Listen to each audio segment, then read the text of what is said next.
পর্যন্ত, কিয়ামত পর্যন্ত যত হৃদয় বিদারক ঘটনা ঘটবে, কারবালার ময়দানে যা ঘটেছে তার মতো কিয়ামত পর্যন্ত আর কিছুই ঘটবে না। বলুন না। দুষ্ট চরিত্র, লম্পট, ফাসিক ছিল ইয়াজিদ। আর এই ইয়াজিদ তিনি কি করলেন, তাকে অনেক মানুষ, বর্তমান জমানার অনেক মানুষ বলে হযরত ইয়াজিদ। বলুন না নাউজুবিল্লাহ, আরে জোরে বলুন নাউজুবিল্লাহ। এই ইয়াজিদকে বর্তমান জমানার মধ্যে অনেক আমার ভাই যারা আছে তারা মুসলমান, তারা হযরত বলে এবং ইয়াজিদের শেষে রাদিয়াল্লাহু তাআলা আনহু বলে। বলুন না নাউজুবিল্লাহ। আল্লাহ নবীজি ইরশাদ করেছেন, আল হুসাইনু মিন্নি ওয়া আনা মিন হুসাইন, হুসাইন আমার থেকে, আমি হুসাইন থেকে। বলুন না সুবহানাল্লাহ। হুসাইন কার থেকে? নবীজি বলেন হুসাইন আমার থেকে আর আমি হুসাইন থেকে। এখন বলবেন হুজুর হুসাইন নবীজি থেকে, এটা বুঝলাম, এটা কিভাবে বুঝলেন? এটা এভাবে বুঝছি যে আল্লাহর নবীজির মেয়ে, আল্লাহর নবীজির কি মেয়ে ছিল না, আম্মা জান ফাতেমা, ওই ফাতেমা থেকে হুসাইন এসেছে। এজন্য আল্লাহ নবীজি বলেছেন হুসাইন আমার থেকে এসেছে। কিন্তু হুসাইন থেকে আবার নবীজি কেমনে আসলো? প্রশ্ন আছে না, আছে না? নবীজি থেকে হুসাইন আসলো, হুসাইন থেকে কিভাবে নবীজি আসলো? এজন্য এসেছেন। আল্লাহর নবীজি বলেন আমার ইসলামটা ধ্বংস হয়ে যাইতো, ইসলামটা সারকার হয়ে যাইতো, কিন্তু হুসাইন তার গর্দান দিয়ে আমার ইসলামটাকে জিন্দা করেছে। এজন্য শায়েররা বলেন ইসলাম জিন্দা হতা হে আর কারবালা কে বাদ, ইসলাম জিন্দা হয়েছে রক্ত দেওয়ার পরে, আর সেই রক্ত দিয়েছে ইমাম হুসাইন, আর ইমাম হুসাইনের মাধ্যমে ইসলাম জিন্দা হয়েছে। এজন্য নবীজি বলেন ওয়া আনা মিন হুসাইন, হুসাইন থেকে আমি এসেছি। বলুন না সুবহানাল্লাহ।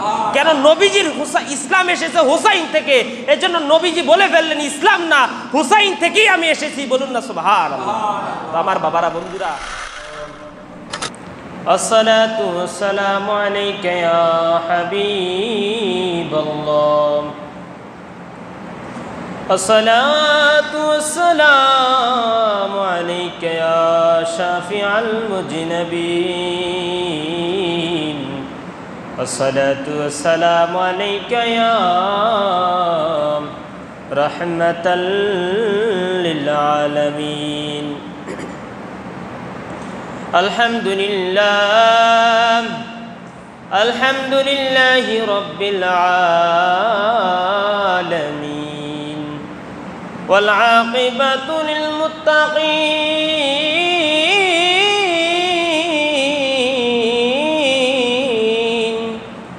ওয়াসসালাতু ওয়াসসালামু আলা মান কানা নাবিয়্যান ওয়া আদামু বাইনাল মাই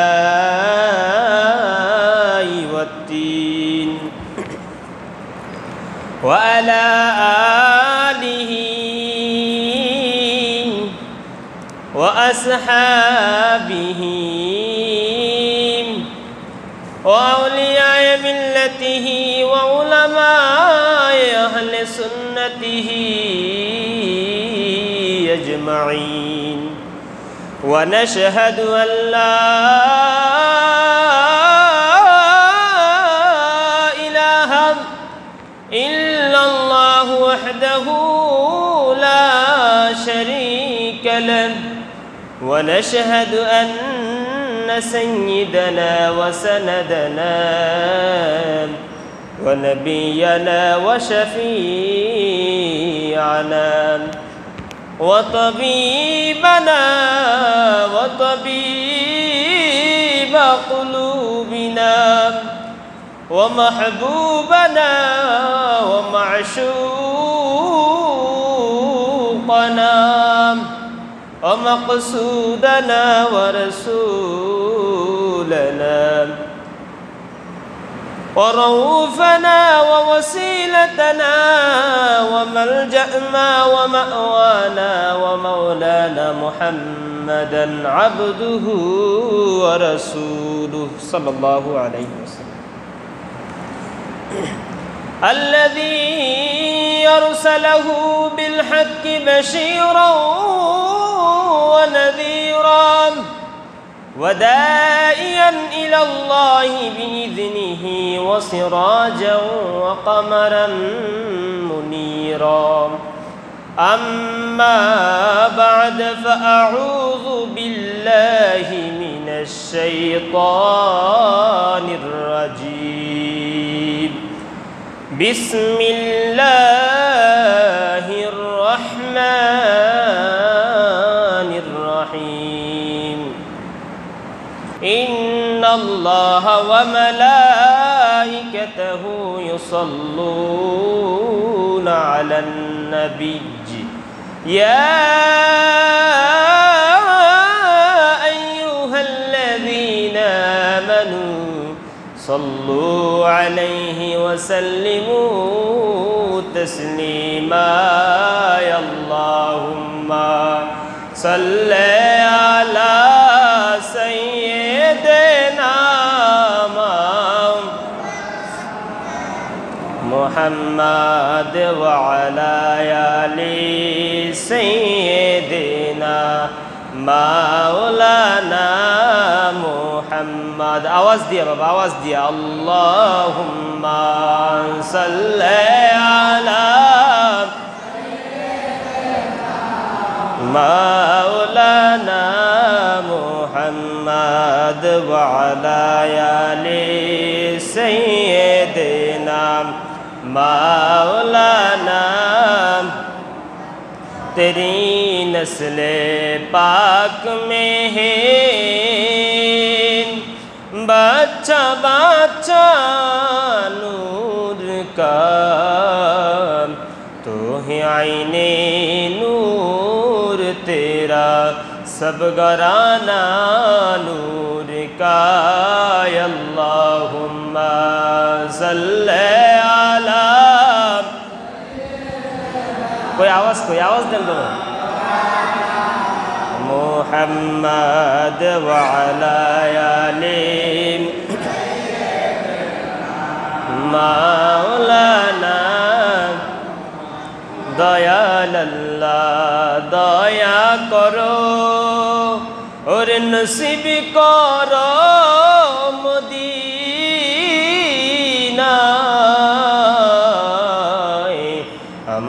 नबी के ना देखाइया कब्र देशे नियो ना।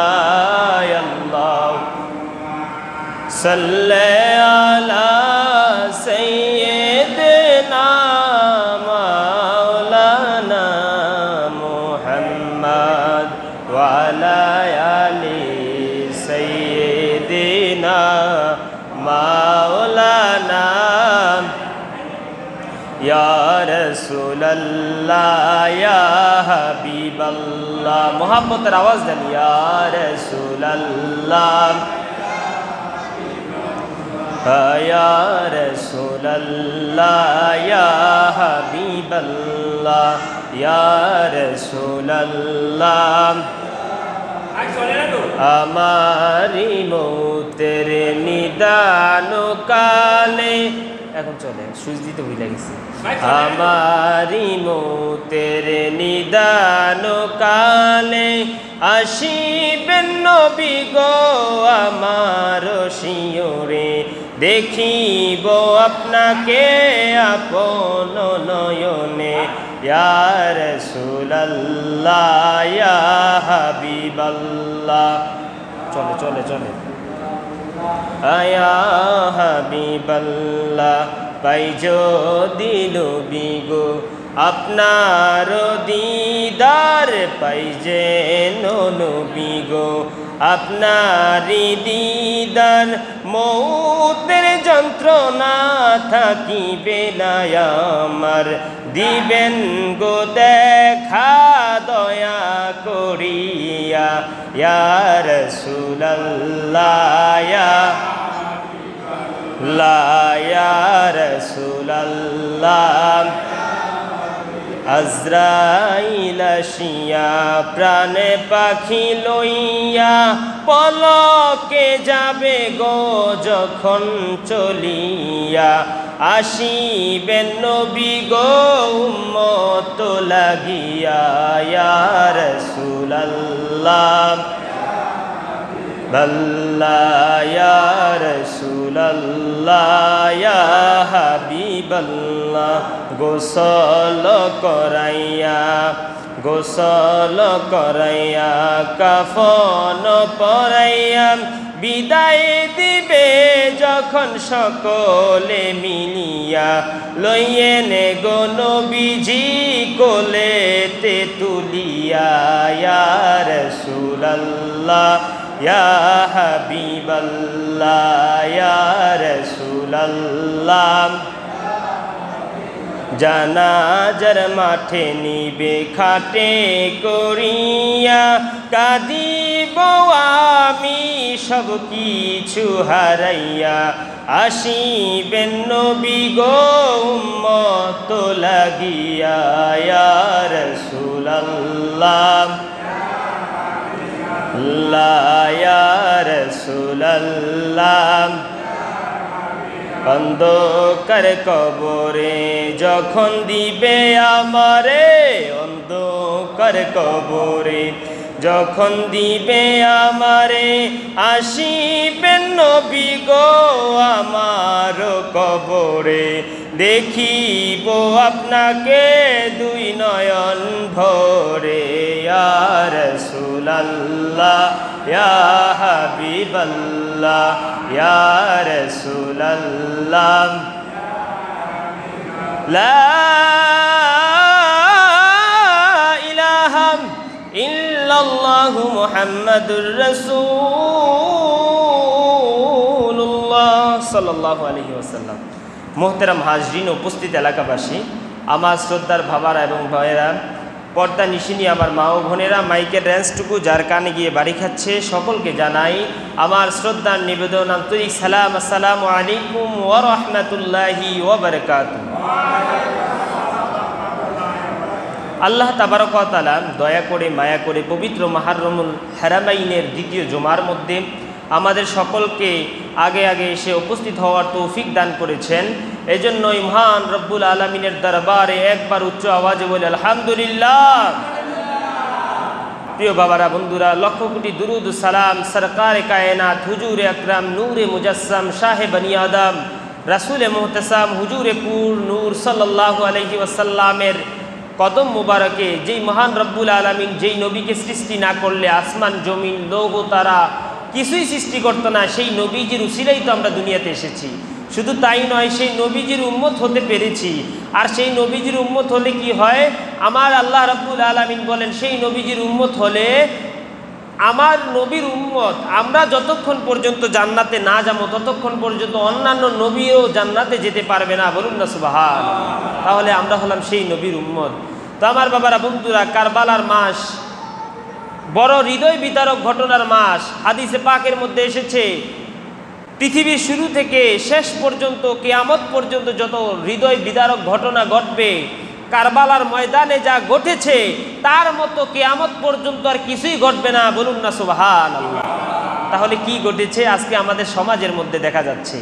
কোটা সংস্কার আন্দোলনের মধ্যে হাজার হাজার আমাদের ভাই বোনেরা, হাজার হাজার ভাই বোনদেরকে নির্মমভাবে অত্যাচার করে জালেমরা শহীদ করতেছে। তো সেগুলা মসজিদের মিম্বারে যদি না বলতে পারি, কোথাও বলার সুযোগ নাই। এজন্য বাবা, এগুলা দেখে আমাদের হৃদয়গুলো কম্পন হয়ে উঠতেছে। এই আমাদের ভাইদের বাংলাদেশের ঘটনা দেখে আজকে 2 দিন যাবৎ নেট বন্ধ করে রেখেছে। আমরা কি হচ্ছে তাও দেখতে পারতেছি না।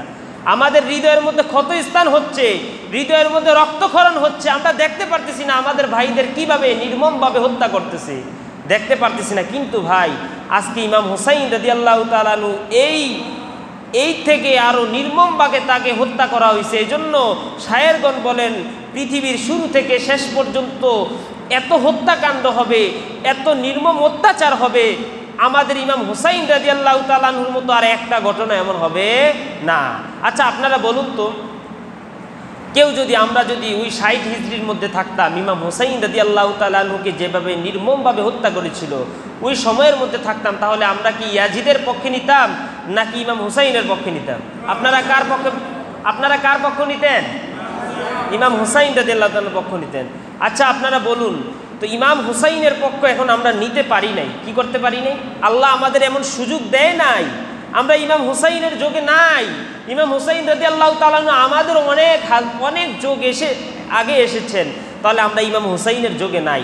তো এখন আমরা কি পক্ষ নিব? ইমাম হুসাইন রাদিয়াল্লাহু তাআলা আনহু যেই মাসে শহীদ হয়েছেন, নির্মম অত্যাচার নরপিশাচরা যেভাবে আমাদের ইমাম হুসাইনকে শহীদ করেছেন, এখন তো ওই সময়টা নাই, কিন্তু এখন আমরা তাদেরকে বেশি বেশি মাহফিলের মাধ্যমে, আলোচনার মাধ্যমে, তাদের যেই গুণগানের মাধ্যমে তাদেরকে স্মরণ করতে হবে। চিল্লায়া বলুন ঠিক কিনা? আল্লাহ রাব্বুল আলামিন নবীকে বললেন, ইয়া রাসূলুল্লাহ, ইয়া হাবিবাল্লাহ, নবীজি আপনি ইসলামের জন্য এত কষ্ট করেছেন, তায়েফের ময়দানে গিয়ে মার খেয়েছেন, বিভিন্ন বেদুইনদের হাতে অত্যাচারিত হয়েছেন। ইয়া রাসূলুল্লাহ, ইয়া হাবিবাল্লাহ, এর বিনিময়ে আপনি কি চান? আমার নবীজি বলে, আল্লাহ আমি ইসলামের জন্য এত কষ্ট করেছি, আমি কিছুই চাই না। হাদিসে পাকের মধ্যে রয়েছে, আমার নবীজি হুজুর সাল্লাল্লাহু আলাইহি ওয়াসাল্লাম যখন ইসলামের দাওয়াত দিতে গিয়েছেন তায়েফের ময়দানের মধ্যে, তখন কাফেররা আমার নবীকে মারতে মারতে অজ্ঞান করে ফেলেছেন। বলুন না নাউজুবিল্লাহ, আর জোরে বলুন নাউজুবিল্লাহ। অর্থাৎ আমার নবীজি যখন তায়েফের ময়দানে ইসলামের জন্য গিয়েছেন, নবীকে মারতে মারতে কাফেরের দলেরা বেহুশ করে ফেলেছেন। বলুন না নাউজুবিল্লাহ। সাথে সাথে আমার নবীজি যখন জ্ঞান ফিরলেন, কাফেররা আবার অত্যাচার শুরু করলেন। জিবরাইল আমিন তিনি বলতেছেন, ইয়া রাসূলুল্লাহ, ইয়া হাবিবাল্লাহ, নবীজি আপনি আর এখানে থাকিয়েন না, আপনি আমাদের একটা জায়গায় আপনি আত্মগোপন হয়ে যান। সাথে সাথে আল্লাহর নবী দৌড়াতে লাগলেন, নবীজির পিছনে কাফের বেদুইনের মুশরিকের দলেরা দৌড়াতে লাগলেন। দৌড়াতে তায়েফের ময়দানে অনেক বকরি চলাতো। ওই বকরির পাল যে একটা গ্রুপ থাকতো, বকরির পাল থাকতো, ওই পালের মাঝখানে গিয়ে আমার নবীজি লুকাইলেন। বলুন না সুবহানাল্লাহ। আচ্ছা, কোনো পালের মাঝখানে যদি বকরি, হাজার হাজার বকরিটার মাঝখানে যদি একটা মানুষ থাকে, বকরিগুলো ছড়িয়ে ছিটিয়ে যাবে না? একেবারে ছড়িয়ে ছিটিয়ে যাবে। কিন্তু আমার নবী কোন নবী? যাকে তায়েফের বেদুইনরা চিনে নাই, কিন্তু তায়েফের বকরিগুলো ঠিকই চিনেছে। বলুন না সুবহানাল্লাহ। তায়েফের ময়দানের বকরিগুলোর মাঝে যখন আল্লাহর নবীজি হুজুর সাল্লাল্লাহু আলাইহি সাল্লাম আত্মগোপন নিলেন, বকরিগুলো যেমন ফাঁক ছিল, এর চাইতে আরো ঘনিয়ে গেলেন, নবীজিকে আত্মগোপন করে ফেললেন। বলুন না সুবহানাল্লাহ। আমার বাবারা, বন্ধুরা, নবীজি যখন এরকম হলেন, যখন নবীজি বাসায় ফিরে গেলেন, আম্মা জান ফাতিমাতুজ জাহরা রাদিয়াল্লাহু তাআলা আনহা বলতেছেন, বাবা, ও বাবা, আপনি আর ইসলামের জন্য কত কষ্ট করবেন বাবা। তখন আল্লাহ জিবরাইলের মাধ্যমে আয়াতটি নাজিল করলেন, ইয়া রাসূলুল্লাহ, ইয়া হাবিবাল্লাহ, নবীজি আপনি আপনার এই কষ্টের জন্য, ইসলামের জন্য, আত্মত্যাগের জন্য, আপনি এত কষ্ট করেছেন ইসলামের জন্য, এই কষ্টের জন্য আপনি কি চান নবীজি? আমার নবীজি বলেন, আল্লাহ আমার কিছুই চাওয়ার নাই। তখন আমার আল্লাহ বলেন, আল্লাহ শিখিয়ে দিলেন, নবীজি আপনার কিছু চাওয়ার নাই, কিন্তু একটা জিনিস আপনি চান। বলে, আল্লাহ আমি কি চাবো? আল্লাহ নবীজিকে আল্লাহ বলেন, হে নবী আপনি এটা চান, ইন্নামা ইউরিদুল্লাহু, আমি আল্লাহ ইচ্ছা করি, ইয়া রব্বুল আলামিনের নবী, আমি আল্লাহ আপনাকে শিখিয়ে দিচ্ছি, আমি আল্লাহ ইচ্ছা করতেছি যে আপনার আহলে বায়াতদেরকে এমন পবিত্র করে দিলাম, যেই পবিত্র কোনো নাপাকি, কোনো বদমাযহাবি, কোনো নাপাকি আপনার এই পাককে অপবিত্র করতে পারবে না। বলুন না সুবহানাল্লাহ। অর্থাৎ আমার নবীজিকে আল্লাহ প্রশ্ন করলেন, ইয়া রাসূলুল্লাহ, হাবিবাল্লাহ, নবীজি আপনি এত ইসলামের জন্য আত্মত্যাগ করলেন, আপনি কিছু চান আল্লাহর দরবারে? আল্লাহ আমার কিছুই চাওয়ার নাই। তখন আমার আল্লাহ শিখিয়ে দিলেন, নবী এটা চান আপনি? বলে, আল্লাহ কি চাবো?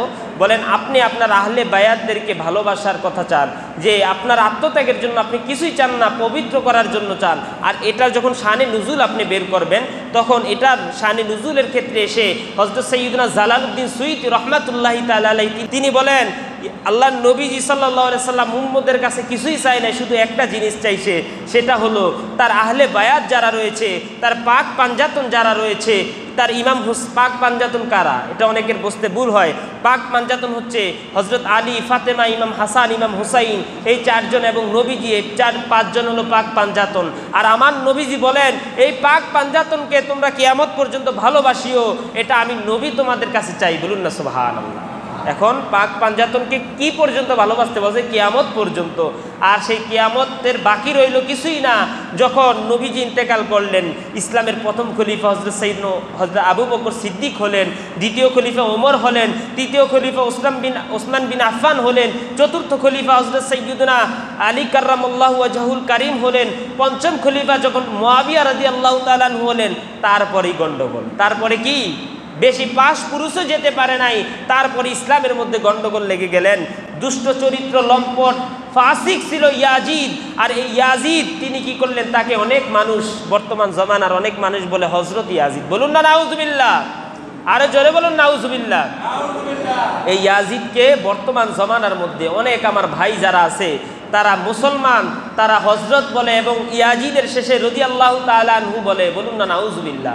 আমার বাবারা, বন্ধুরা, যখন ইয়াজিদ ফাসিক ছিল, যিনি নামাজ পড়তো না, আজকে আপনি বলবেন অনেক হুজুররা ওয়াজের মধ্যে বলেন ইয়াজিদ নামাজ পড়তো না, তো কি হয়েছে? তার দেশ পরিচালনা করার ক্ষমতা ছিল, জ্ঞান ছিল। আরে বাবা, গণতন্ত্র এক জিনিস, খেলাফত আরেক জিনিস। গণতন্ত্র হচ্ছে আপনি আমি মিলে একটা বাস্তবায়নের জন্য বসাই যে আপনি দেশ পরিচালনা করেন। এখানের মধ্যে যে দেশ পরিচালনা করে সে কখনো ভালো হইতে পারে না ঠিক করে।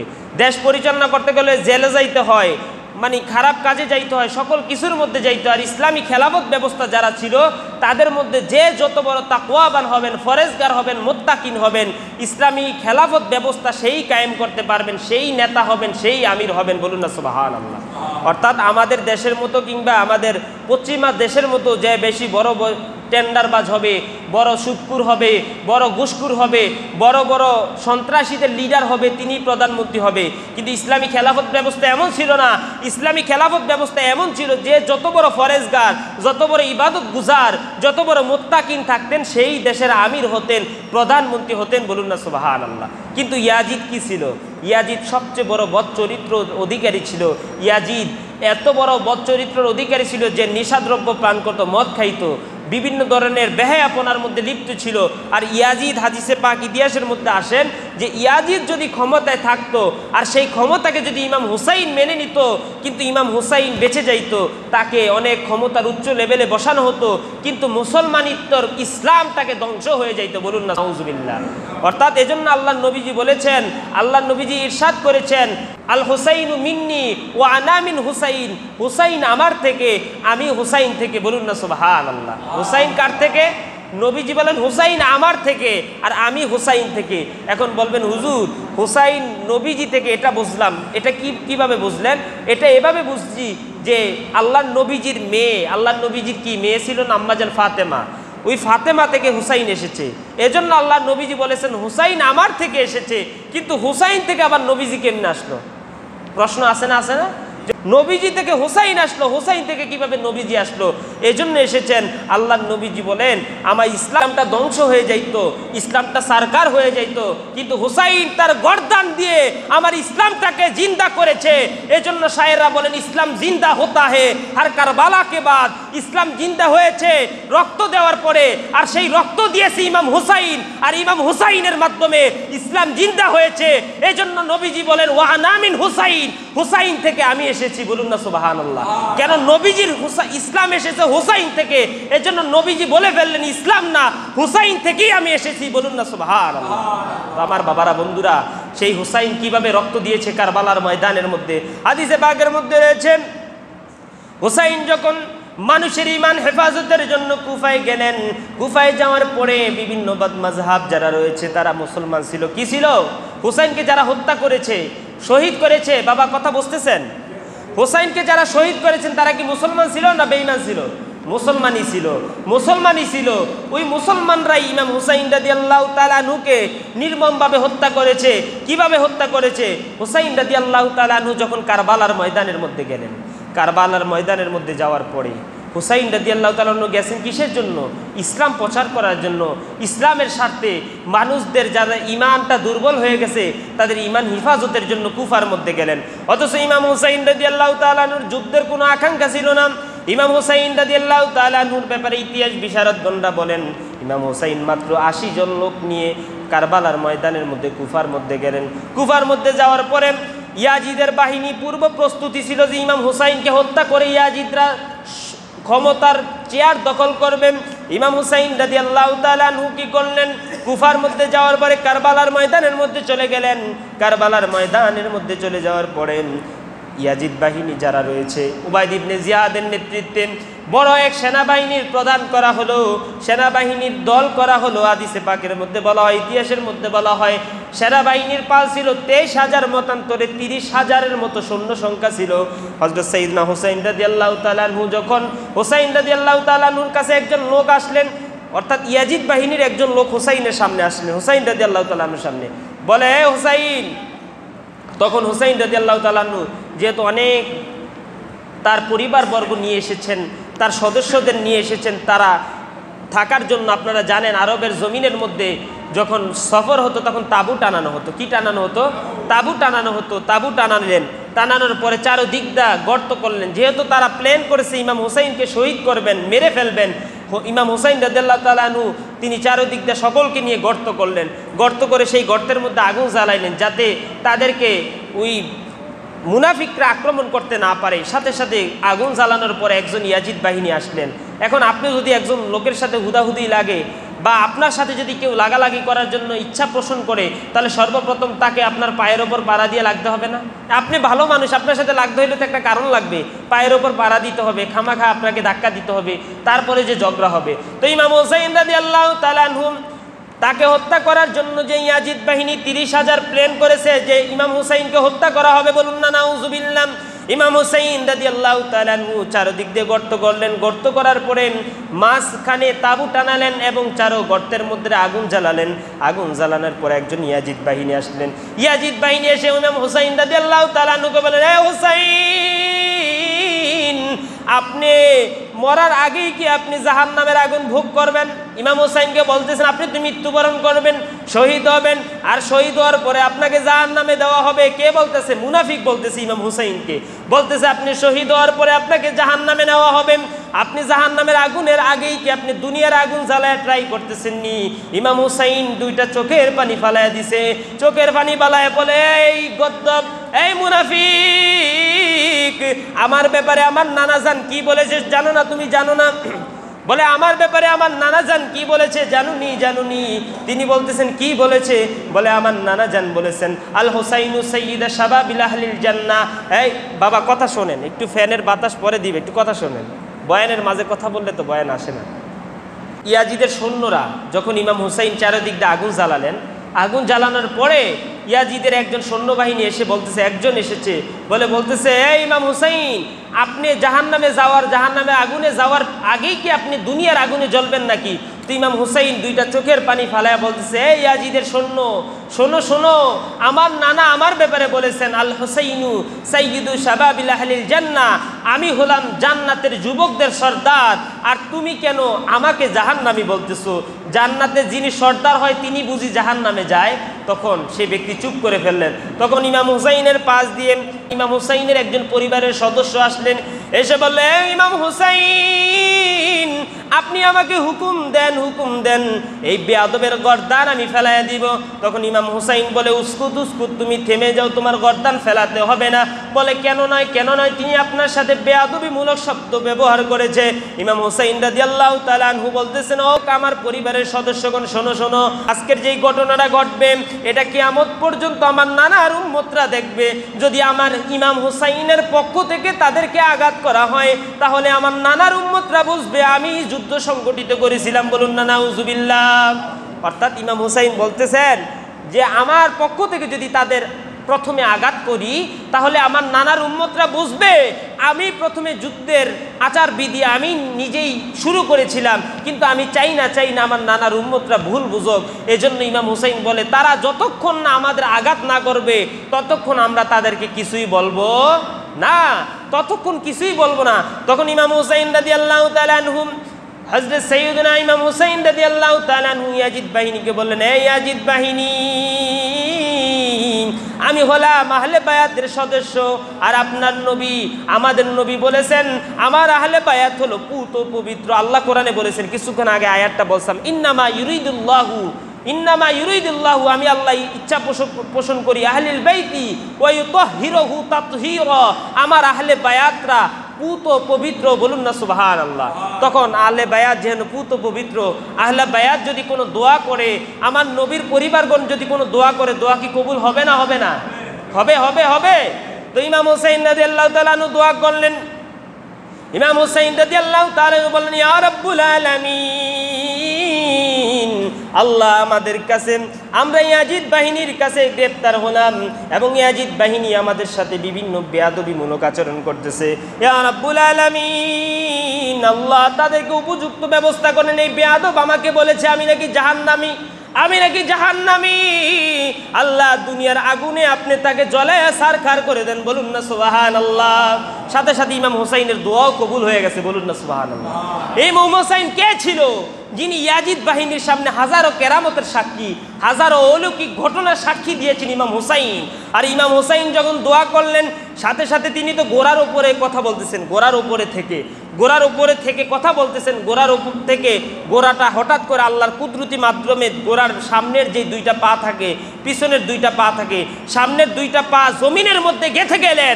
হাদিসে পাক প্রমাণ করে দেয় ওই বেয়াদব যখন ঘোড়ার পাওটা দেবে গেলেন, বেয়াদব ঘোড়ার রশির সাথে লাগলেন আর ঘোড়াটা দৌড় দিলেন। দৌড় দেওয়ার পরে রশির সাথে তার পা আটকিয়ে দুনিয়ার যে আগুন জ্বালানো হয়েছে ওই আগুনের মধ্যে পরে সারকার করতে করতে, হাই হাতা করতে করতে, আফসোস করতে করতে সে দুনিয়ার আগুনে মরে গেল, বলুন না সুবহানাল্লাহ। অর্থাৎ যে বেয়াদব ইমাম হুসাইনকে বলেছে আপনি জাহান্নামের আগুনে যাবেন, সে ইমাম হুসাইনের বদদোয়া পেয়ে সে দুনিয়ার আগুনের মধ্যে সে শেষ হয়ে গেল, বলুন না সুবহানাল্লাহ। তারপরে আরেকজন ব্যক্তি আসলে ইমাম হুসাইনকে রাগান্বিত করার জন্য, এসে বলেন এই ইমাম হুসাইন, আপনার সাথে নবীজির কি সম্পর্ক, কি সম্পর্ক বলেন, বলেন আপনার সাথে আল্লাহর নবীর কি সম্পর্ক তা বলেন। অর্থাৎ সে খারাপ ভাষায় বলছে। যদি নাতিকে বলে নানার কাছে যে তোমার সাথে তোমার নানার কি সম্পর্ক, তখন নাতির একটা খারাপ জিনিস লাগবে না? ইমাম হুসাইনকে রাগান্বিত করার জন্য ওই ইয়াজিদের সৈন্য বললেন তোমার সাথে তোমার নানার কি সম্পর্ক। যখন এটা বললেন তখন ইমাম হুসাইন খুব রেগে গেলেন এবং আল্লাহর দরবারে দোয়া করলেন, আল্লাহ এই বেয়াদবকে আপনি উপযুক্ত শাস্তি দান করুন। তখন সাথে সাথে তার পায়খানার প্রস্রাবের ব্যাগ ধরল। যখন সে পায়খানা করতে গেল, যখন সে হাজত করতে গেল, হাদিসে পাক প্রমাণ করে দেয় সে হাজত করার পর একটা কালো বিচ্ছু আসলো, কালো বিচ্ছু, যেটা আমাদের ভাষায় বিচ্ছু বলি, কালো স্যাঙ্গা আসলো, বিচ্ছু আসলো।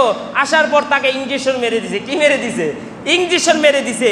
হাদিসে পাক প্রমাণ করে দেয় ওই বেয়াদব ওই পায়খানার মধ্যে ছটফট করতে করতে হাজার হাজার মানুষের সামনে ওইখানেই মারা গেলেন, বলুন না সুবহানাল্লাহ। তো ইয়াজিদ বাহিনী দেখতেছে কিনা? ইয়াজিদ বাহিনী কি দেখতেছে? তখন ইয়াজিদের কাছে খবর পাঠানো হলো। ইয়াজিদ বলে এটা কাকতালীন ঘটনা, স্বাভাবিক এই ঘটনা ঘটতেই পারে, এটা কোনো সমস্যা না, এটা কোনো স্বাভাবিক সমস্যা। তারপরে আরেকজন ব্যক্তি গেলেন, তিনি বলে এই ইমাম হুসাইন, তোমার সামনে যে ফোরাত নদী দেখতেছো, তুমি যদি আমাদের সাথে যুদ্ধেতে রাজি না হও তাহলে এই ফোরাত নদীর পানি তোমার জন্য বন্ধ করে দেওয়া হবে, বলুন না নাউজুবিল্লাহ। আরে ইমাম হুসাইন কে তারা তা জানে না, তারা জানতো কিন্তু তাদের ঈমান এত কমজোর ছিল, ঈমান এত দুর্বল ছিল। তারা ইমাম হুসাইন রাদিয়াল্লাহু তাআলা আনহুকে বলল আপনার জন্য ফোরাত নদীর পানি বন্ধ করে দেওয়া হবে। আরে ফোরাত নদীর পানি কার জন্য সৃষ্টি হয়েছে তাই জানে না তারা। আরে আল্লাহর নবীজি যদি পৃথিবীর মধ্যে না আসতো, আল্লাহর নবীজি যদি না আসতো, আসমান জমিন নহ তারা কিছুই সৃষ্টি করা হইতো না। আল্লাহর নবী সাল্লাল্লাহু আলাইহি ওয়াসাল্লামের নাতি যাকে ইমাম হুসাইন বলা হয়েছে, এই ইমাম হুসাইন আল্লাহর নবী সবচেয়ে বেশি আর তার জীবনের চাইতে বলা হয়েছে পৃথিবীর যত মানুষ রয়েছে সকল মানুষের চাইতে আল্লাহর নবী তার নাতিকে বেশি ভালোবাসতো, বলুন না সুবহানাল্লাহ। অর্থাৎ নবী ইমাম হুসাইনকে এতই ভালোবাসতো, ইমাম হুসাইনকে সবসময় চুমা দিত গলার মধ্যে, ঠোঁটের মধ্যে। তারপরে আল্লাহর নবী সাল্লাল্লাহু আলাইহি সাল্লামের এই নাতির জন্যই তারা ফোরাত নদীর পানি বন্ধ করে দেওয়া হয়েছে। এই জন্য উর্দু শায়েররা বলেন চির খাবে, চিড়িয়া খাবে, সকল কিছু ফোরাত নদীর পানি খাইতে পারবে, কিন্তু তুমি ইমাম হুসাইনের পরিবার জন্য এই ফোরাত নদীর পানি খাওয়া যাবে না। তখন হাজার হাজার সৈন্য সৌকা এসে ফোরাত নদী ঘেরাও করে ফেললেন, ফোরাত নদীর পানির মধ্যে তাদের ঢুকতে দিবে না।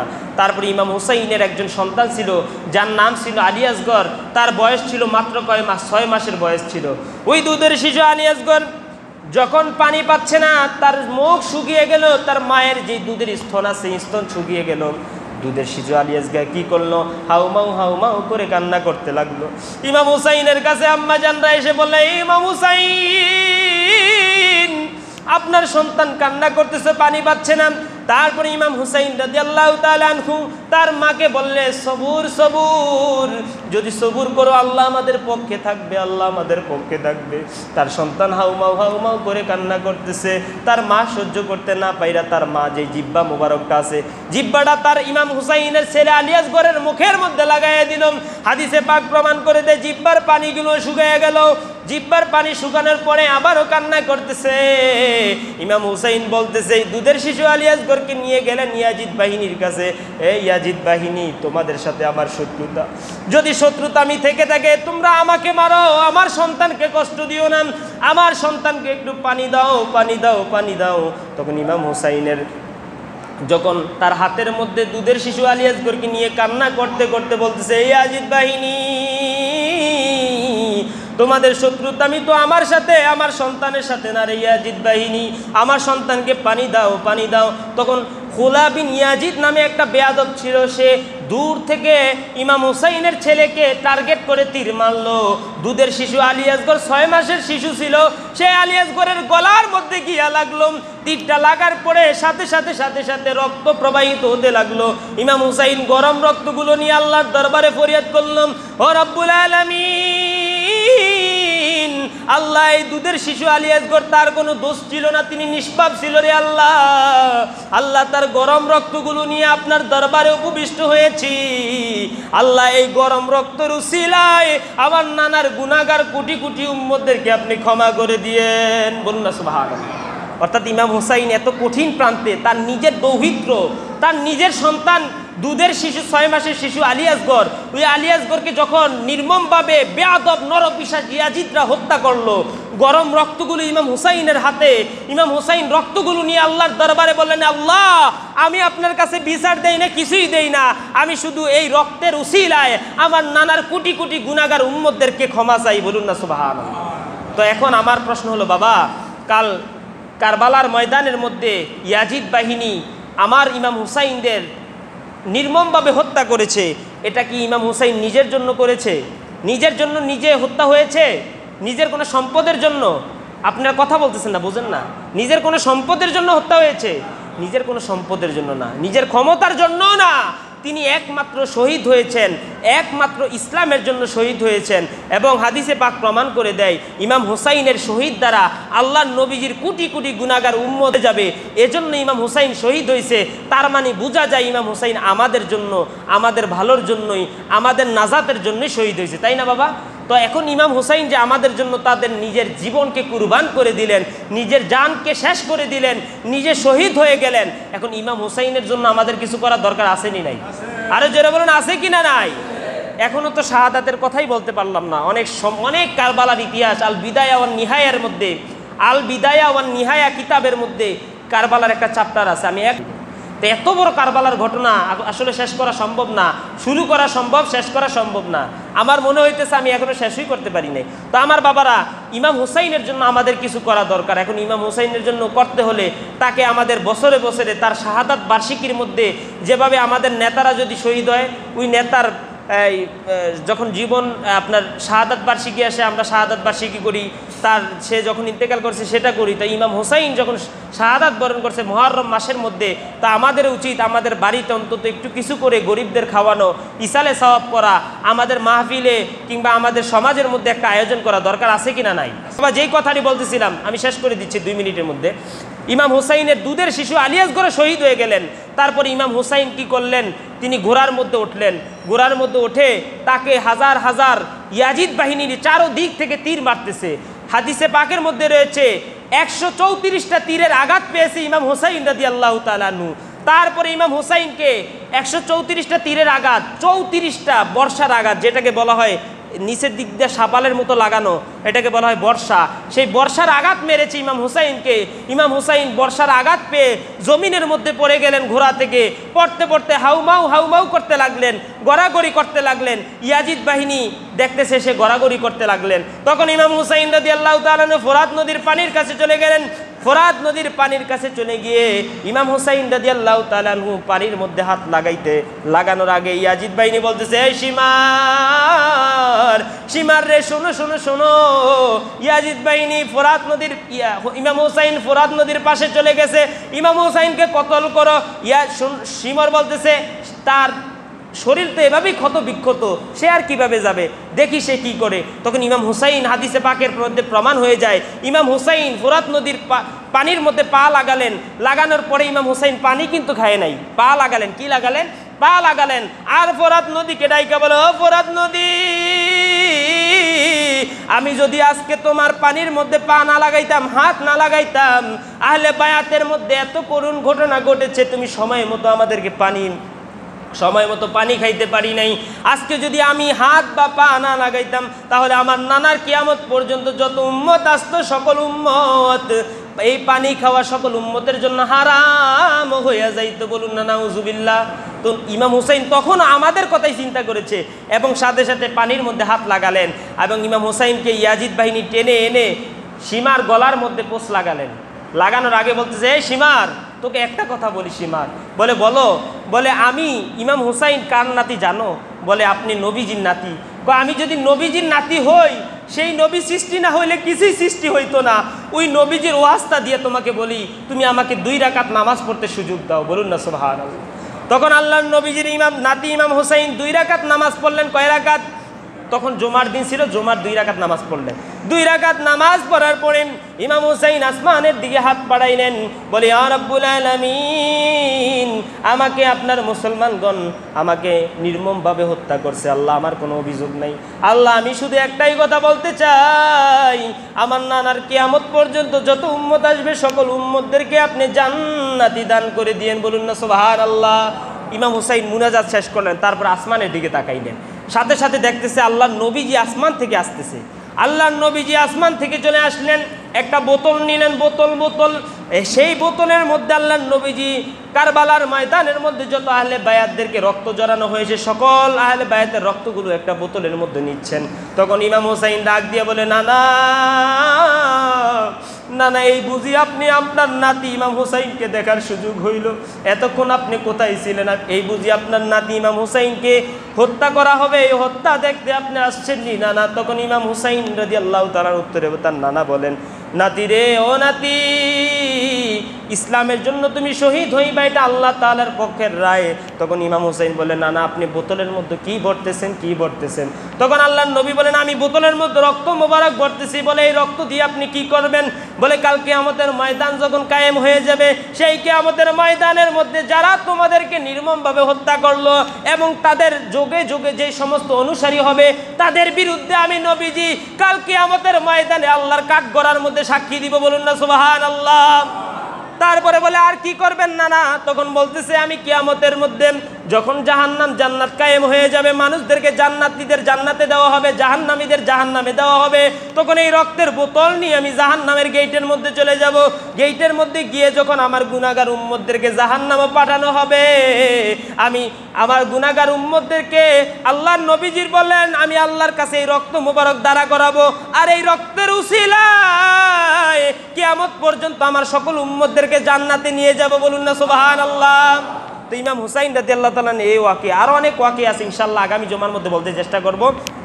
তো আমার বাবারা, বন্ধুরা, ইমাম হুসাইন রাদিয়াল্লাহু তাআলা আনহুর পক্ষে থাকবেন।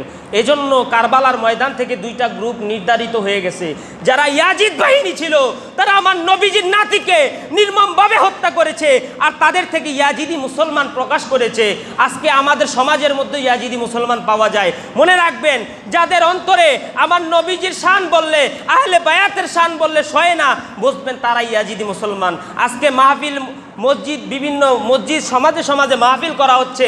সেই মাহফিলের মধ্যে, মুহররমের মাহফিলের মধ্যে তারা ঘটনা বলে কিভাবে নামাজ আদায় করতে হবে। আরে বাবা, নামাজ আদায় করার জন্য আলাদা সময় আছে, সেখানে বয়ান করেন। কিন্তু ইমাম হুসাইন কিভাবে শহীদ হইল, কিভাবে তারা নির্মমভাবে হত্যা করলো, সেগুলো বলে না। আল্লাহ রাব্বুল আলামিন এই ইমাম হুসাইনের সৈনিক হওয়ার তৌফিক দান করে, সকলে বলে না আমিন। এবং যারা আহলে বায়াতের দুশমন, তারাও কিন্তু মুসলমান, সেই মুসলমানদের থেকে আমাদের হেফাজত করার তৌফিক দান করে, সকলে বলে না আমিন।